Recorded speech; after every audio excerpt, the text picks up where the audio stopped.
ده بداية حلوة. بداية حلوة وعجبتني وطمنتني على الفرقة الموسم الجاي. بداية بتطمنك على مدرب لسه أول خطوة ليه في الدوري المصري.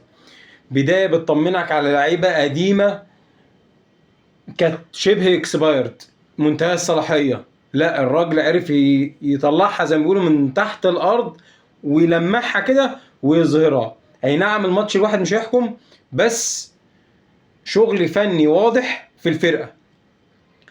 مباراة حلوة كان من ناحية صفقات بتبين لك لمسات عاملة ازاي. تشيكو بنزا لا شكله هيجوا منه لعيب، شكله هيبقى لعيب جامد جدا. آدم تحس فيه كده ريحة حسين ياسر، أيمن حفني. إن شاء الله يبقى في الاتجاه ده، وإن شاء الله يبقى زي الناس دي. احنا منتظرين منهم كل خير، لأن هم الفترة الجاية اللعبة دي كلها لعبة صغيرة، وهم دول أمال نادي الزمالك. بس لقطة اليوم او زي ما بيقولوا كده الكريزه اللي فوق التورته، محمد شحاته وناصر ماهر. ناصر ماهر اللي فنش الموسم اللي فات بأسوأ اداء ممكن. ناصر ماهر اللي كان في بعض الاخبار بتقول لك ده هيروح بيراميدز، لا ده هيروح هنا، ده هيروح هنا، ده هيخش في صفقه تبادليه. اتفرج على ناصر ماهر، شوف النهارده ناصر ماهر عمل ايه. شوف طلع كام كوره صح، شوف اداؤه ازاي في الملعب. لا يعني دي بداية موسم، دم جديد، طموح جديد، شغف جديد، لسه هيبان على المدى الطويل وعلى طول النفس مع اللعيبه ديت. بس احنا بنتكلم على اول ماتش 10 من 10. وعلى نفس وتيره ناصر ماهر محمد شحاته، على عكس ناصر ماهر شويتين محمد شحاته. محمد شحاته اللي نهى الموسم اللي فات نجم الفرقه، وبيبتدي الموسم الجديد نجم الفرقه. محمد شحاته اللي بيقدم اروع اداءات نص ملعب من ساعه فرجاني سيسي وطارق حامد. محمد شحاته هو الامل والمستقبل في نص ملعب نادي الزمالك. محمد شحاته هو اللي تعرف تبني عليه اي تشكيله واي تاكتكس واي حاجه انت عايزها. محمد شحاته لعيب مؤثر، لعيب جامد جدا، لعيب هيفيد نادي الزمالك على المدى الطويل. الجون اللي جابه النهارده بيبين لك رؤيه لاعب عامله ازاي، بيبين لك فكر لاعب عامل ازاي. لعيب على المدى الطويل عمال يتطور، لعيب بصراحه يفرح. لا محمد شحاته حاجه تفرح. مش عايزين بس الكلام منا ياخدنا. ازيكم عاملين ايه؟ ده اول ماتش لنادي الزمالك في الموسم الجديد. الواحد عارف يعني وحش العك ده. الواحد وحش العك بتاع الدوري المصري ده، بجد والله يعني. شفت المخلل اللي بجامل الاكل، هو ده الكوره في مصر، ده المخلل اللي بيفتح نفسك على الكوره. بس بجد انا فرحان بنادي الزمالك في اول ماتش ليه مع فرقه رخمه زي فرقه سيراميكا، مع مدرب ارخم زي علي ماهر، مدرب شاطر جدا، مدرب بيمسك اي فرقه بيقدم بيها مستوى فني جامد قدام الزمالك. فلا بجد بجد يعني ماتش كويس، والواحد فرحان بفرقته القديمه. الماتش ده مقسوم على قسمين. الشوط الاول زي ما بيقولوا الحرس القديم، فرقه نادي الزمالك كلها بلعيب واحد جديد. اللعيب الجديد اللي يعني تحس كده فيه، لا يعني لعيبه الزمالك كلها ما قدموش المستوى الواو او المتفجر اللي احنا مستنيينه، بس مقدموا مستوى يطمن. تشيكو بنزا لعيب، لا احنا منتظرين منه كتير، لان احنا شايفين انه يقدر يقدم كتير. تشيكو بنزا لمسته في الكرة كويسة، لعيب سريع، التحاماته كويسة بجد، لعيبة تطمن على المدى الطويل في نادي الزمالك. صلاح الدين مصدق لمسه الشوط الثاني، عشان بس ما نساهوش، عشان في لعيبه كتير نتكلم عليها. قدم مستوى كويس، خط الظهر كله قدم مستوى كويس. محمد صبحي في زي ما بيقولوا كده ايه طوق النجاه ليه في الزمالك، قدم مباراه كويسه، لعيب بيلعب كره برجله كويس، لعيب مقدم مباراه اوفر اول 10 من 10. عايز اقول بس معلومه بس عن المدير الفني نادي الزمالك يانيك فيريرا. الراجل تحسه جاي عايز يقدم حاجه مع فرقه كبيره زي بحجم نادي الزمالك.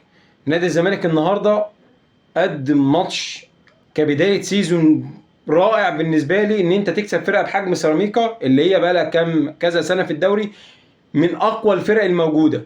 سيراميكا النهارده ما قدرتش تجاري نادي الزمالك.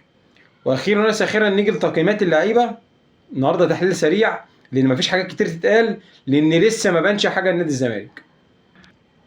نادي الزمالك اللي قدم مباراه النهارده بتشكيله، بداية من حراسة المرمى محمد صبحي اللي ما راحش عليه فرص كتيرة، ولكن كان في كل الفرص اللي بتجيله مركز ومصحصح. فتقييمنا لمحمد صبحي النهارده في مباراة سيراميكا هي 9 من 10.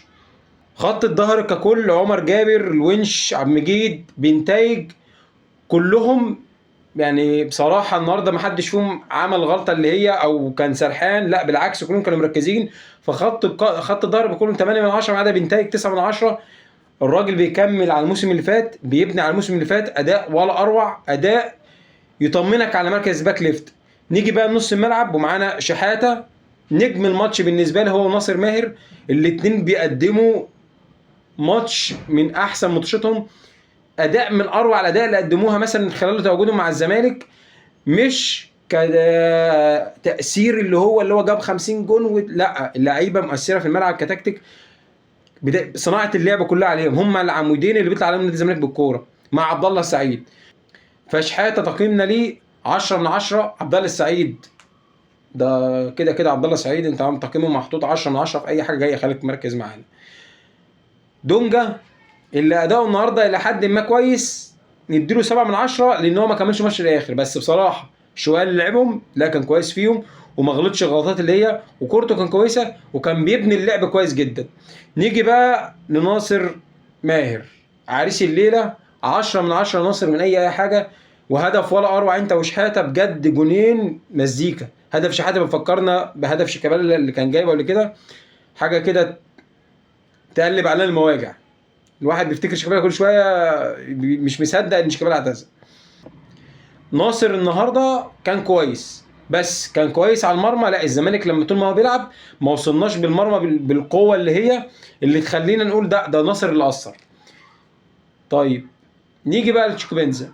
انا شايف اللعيب ده يستحق 7 من 10 8 من 10. ان انت اول مره في مع اول ماتش مع فرقه جديده في دوري جديد في اجواء جديده قدام جمهور، على المدى الطويل انا متوقع خير في اللعيب دوت، ان هو هيبقى احسن لعيب اجنبي في مصر، او هيبقى احسن لعيب في اللعيبه اللي الزمالك جابها كلها. ما اعرفش ليه بس اداؤه مبشر. بالنسبه للبودره، سيف جعفر ومعالي مع يعني هبقى اظلمهم لو اديتهم تقييم اللي هم نزلوا في وقت الزمالك فيه بيدافع. يمكن سيف جعفر ظهر شويه، معالي اللعب كله كان الناحيه الثانيه، بس في المجمل يعني شاركوا في هدف من الهدفين. فانا شايف ان هم يعني اداء كويس، بس يعني ده تقييمي لهم ان هم كانوا كويسين النهارده كبدايه سيزون. لا اللعبه كانت كويسه النهارده.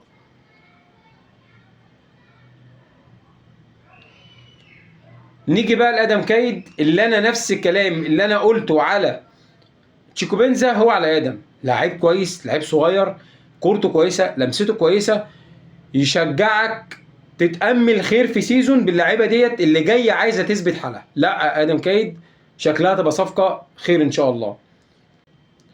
نيجي بقى لاخر اتنين، صلاح مصدق الراجل نزل لعب كويس خلصنا منه، تقييمه كويس برضه، ما شاركش بالوقت اللي الواحد يعرف يقيمه. نيجي بقى لاخر واحد، يعني انت يا جزيري مش عايز تمشي ومطلع 200 ابونا ومكفرنا ومع مدرب جديد عايز تثبت نفسك، وكل انا هقعد اعد على صابع رجلي كل حاجه مهيالك ان انت تنزل تعمل حاجه.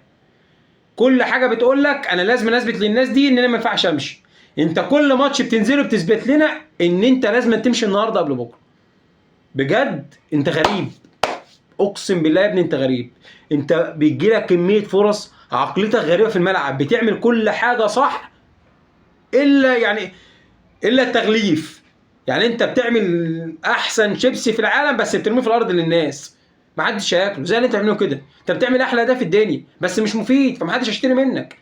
بجد ربنا يهديك، بجد يا ربنا يهديك وتحل عنا، عشان احنا مش عايزين نتعب، احنا لسه في الاول، لسه بنقول هادي، مش عايزين نتخانق من اول السيزون. بقول لجمهور نادي الزمالك شكله موسم خير، شكله موسم خير. وده اول فيديو، المفروض كنت نزلت حاجات من بدري بس يعني قدر الله ما شاء فعل. اتمنى الناس تدعمنا او بشير او بلايك او سبسكرايب، وان شاء الله الزمالك فوق. زي ما قالها لعيبه الزمالك الجديده، احنا نفضل نقولها، احنا الملوك، احنا الزمالك. السلام عليكم.